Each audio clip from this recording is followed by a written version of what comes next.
Hallelujah. इस तरह कि आप जानते हैं कि आज यीशु मसीह के जी उठने की बाबत ये दिन मनाया जाता है और आप सब इस बात से वाकिफ है कि यीशु जी उठा है या भी जी उठेगा। जी उठा है, यानी कि आज जी उठा नहीं है, आज से 2000 साल पहले का वो जी उठा है। हालेलुया। वो जी उठा है। लेकिन मुकद्दस पौलुस इस बात को किस तरह बयान करता है, देखें।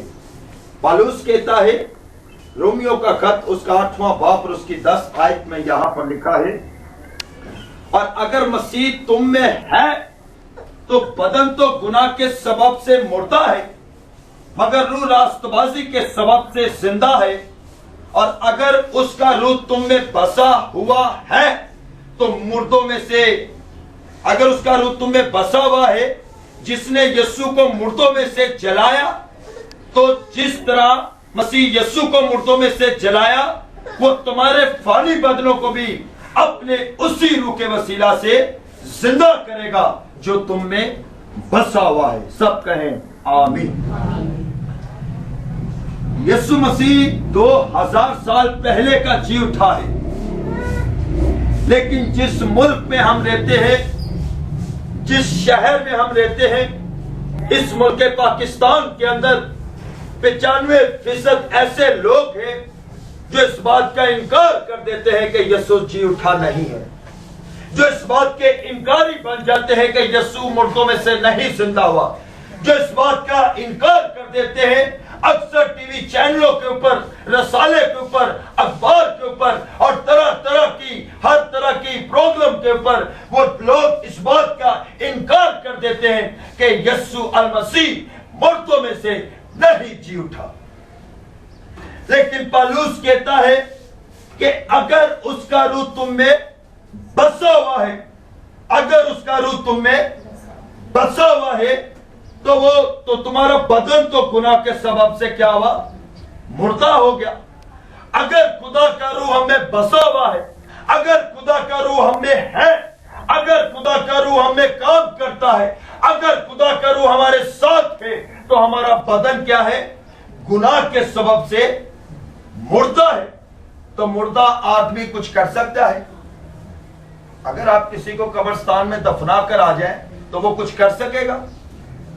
तो इसी तरह उसने ये तशबीह दी, ये मिसाल दी कि अगर खुदा ताला का रूह तुम में बसा हुआ है तो आपका बदन जो है ये गुनाह के सबब से क्या हो गया है, मुर्दा हो गया है, ये दफन हो गया है।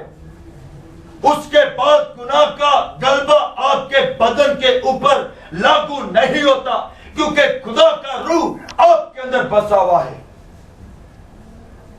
लेकिन अगर हम बार बार गुनाह की तरफ भाग जाते हैं, बार बार गुनाह करते हैं, बार बार गुनाह की लपेट में आ जाते हैं, तो इसका मतलब है कि हम खुदा के रूह को क्या करते हैं, रंजीदा करते हैं। और यीशु ने कहा कि रूह को रंजीदा ना करो।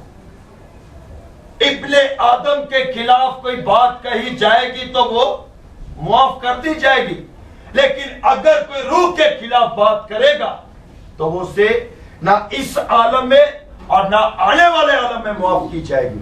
जो कोई रूह कुदुस के खिलाफ कुफर बकेगा या कोई बात करेगा या उसके खिलाफ कोई गुनाह करेगा।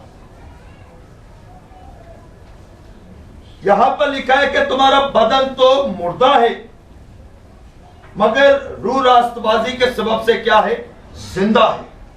बदन तो मुर्दा है लेकिन रूह रास्तबाजी के सबब से जिंदा है। और आगे लिखा है, और अगर उसका रूह तुम में बसा हुआ है जिसने यीशु को मुर्दों में से जलाया,